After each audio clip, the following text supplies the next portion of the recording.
Good morning, everyone. Happy Sunday. Welcome to the Revenge Garden. I am Carmen Cook. I hope everyone is staying safe and warm out there. It's been quite the cold snap. Here in the Revenge Garden, we have some rain falling, so I'm tucked into the gazebo with a fire going, all nice and cozy, just in time to bring you these super fun excerpts. So let's get started. We're going to start with Relatively Risky by Pauline Baird Jones.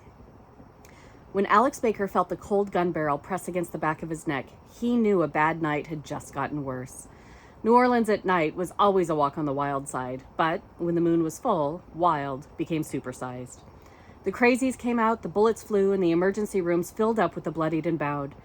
When he'd already had a best view of the city's worst, working homicide for the New Orleans Police Department, it wasn't a good idea to piss off a mayoral aide, because that view was even worse at night.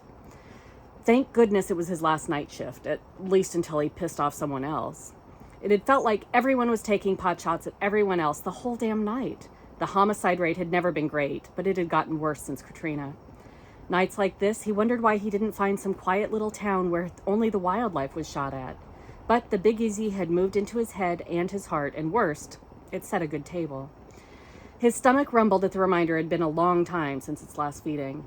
No question, the food wooed the taste buds, wined, dined, and entertained them, lured a body like those sirens in the legends. Even when he hated the city, he loved it. If the devil had a home here and in hell, he'd live here. No question about it. Except in August, when hell was cooler. In the quiet, semi-dark, with morning just starting to lighten the horizon, he turned onto the narrow street where home, breakfast, and a bed waited. As usual, cars haphazardly crowded both sides of the street, fitting where they could and where they shouldn't. He passed his house, wondering if he was going to be doomed to drive around until one of the college students across the street had to go to class. But as he passed a cross street, he spotted half a space just around the corner. It was by a hydrant, but the parking Nazis weren't out this early, and he could get his dad to move his truck later. He pulled in, got most of his truck off the street, if he didn't mind blocking the sidewalk. He didn't. The dividing line between street and sidewalk was more imagined than real anyway. He shut off the engine and thrust open the door, anxious to get unconscious as soon as possible. He should have known better. He should have kept his eye on his surroundings, which was why the stinking little piece of crap got the drop on him, downshifting his night from bad to worse. Get out real slow with your hands where I can see him, Mother. The pressure of the gun against his neck eased some, as if the perp couldn't point and talk at the same time. Alex rolled his eyes at the spat of unoriginal swearing. The education system was so screwed up, it was depressing. Kids couldn't even swear good and had nothing better to do than try to jack a detective who'd spent the night knee-deep in dead bodies. Keep your cool, Alex said, more to himself than the kid. His temper was trying to slip its tired leash. Making sure both hands were visible, he slid out and turned around. The kid was small as he sounded, and looked like he was just on the downside of a high, probably looking to trade Alex's wheels for a trip back up. Man, the guys would really roast him if he got jacked by a kid too young to shave. Shut up and give me your wallet and keys. The kid practically foamed at the mouth as another round of filth poured out. At his age, Alex hadn't known half as many curse words, and when he got caught saying the ones he did know, his head had been down in the sink eating soap. He wondered what would happen if he shoved a bar down this kid's throat. Probably be called police brutality and get him a sit down with the IAD.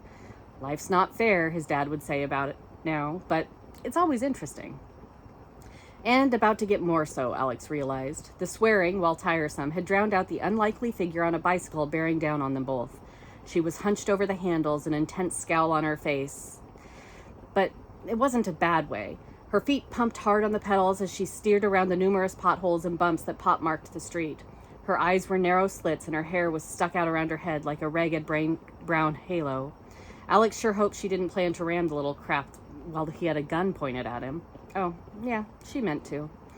As if the kid sensed her coming, he started to turn. Here, catch! Alex tossed his keys high into the air. No surprise the kid followed the shiny object, or that he stepped back to catch them. The front wheel of the bike caught the kid in the butt and sent him running forward, right into Alex's waiting fist. He crumpled into an untidy heap, though a final hand twitch fired the gun. Alex's driver's side window exploded into flying shards of glass, and took his insurance rates with it. Alex mentally deployed a few swear words of his own. He didn't have time to say them as the bike and its rider skidded sideways. No way had she regained control. Alex jumped forward, tried to catch her. Instead, he got tangled in the bike.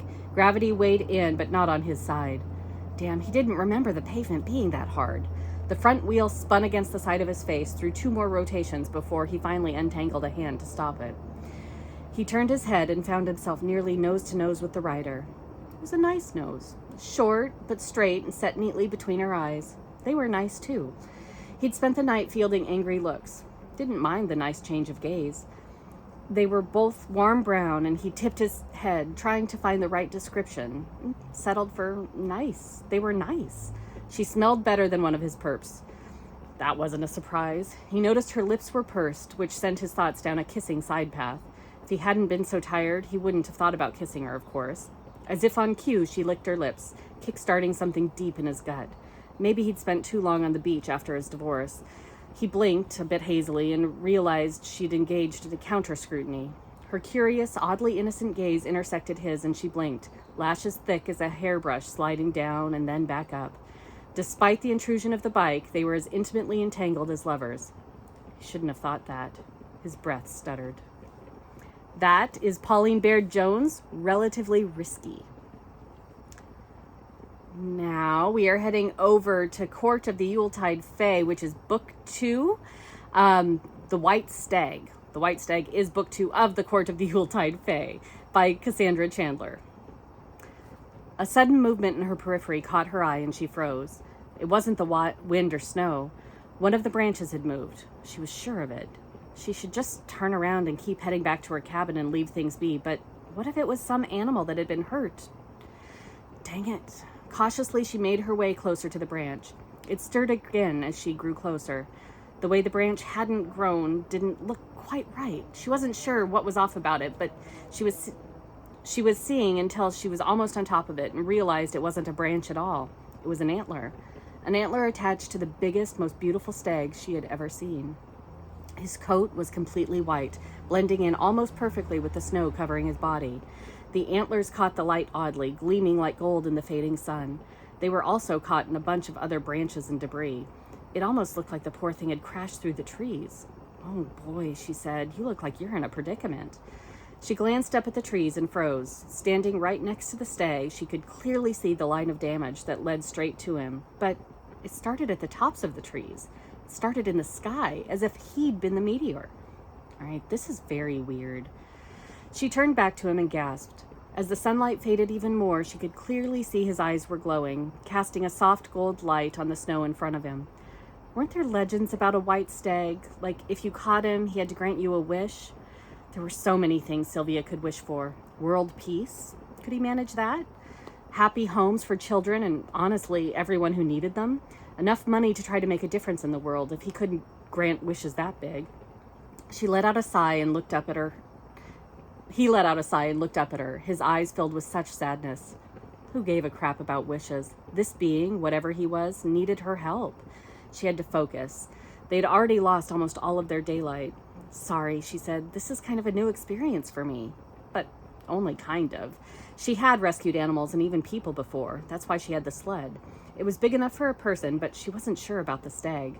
She started digging out the snow around him, sweeping it away with her gloved hands. The snow darkened as she did. Had he stirred up some dirt as he fell? That didn't make sense. The ground was frozen. Cautiously, she dusted the snow away from his body. She hissed in a breath as she saw 4 long gashes marring his white coat from neck down to his shoulder. They weren't bleeding anymore, but they looked painful and deep. She reached out to gingerly touch the skin around the area. The stag didn't flinch, but he watched her with wary eyes. "Promise I won't hurt you," she said. She peered more closely at the injury. "What did you face off with? A giant grizzly?" The stag closed his eyes, his head lowering as much as it could with all the debris restraining his antlers. How was she ever going to get him out of this? Now that she had cleared some of the snow away from around him, she could see a large branch that was way too heavy for her to move, and the snow was still coming down. She would need a chainsaw to get him out of this, and a tent or awning to keep the area clear while she worked. Even if she did get him free, he wouldn't fit on her sled. He was at least twice the size of any stag she'd ever seen. "I don't know what to do," she said, resting one hand on his chest and the other on his antlers. "You're so tangled up, it'll take me hours to free you. Not that I'm not going to try," she quickly added. "I won't give up on you. I wish I could help you more right now." The antler she was holding on to warmed against her glove. She gasped and tried to pull away, but her hand was frozen in place. Not from the cold, but from something else. The antler glowed bright gold. The light was spreading over the stag and illuminating his entire body. He put off so much warmth, the snow around them melted. She squinted against the brightness he was putting off and tried to see what was happening.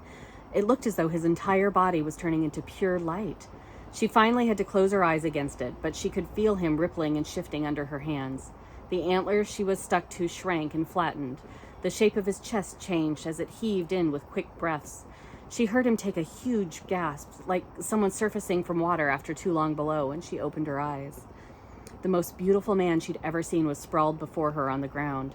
His hair was pitch black, shorter on the sides than the top. Dark stubble coated his jaw. His eyebrows were also dark and strong, resting above thick lashes that surrounded amber gold eyes.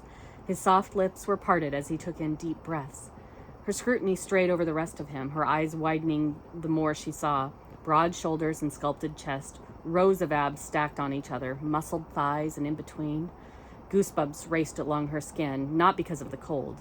In fact, she was starting to feel quite warm in certain places. Her eyes had to be popping out of her head. He was beyond perfect.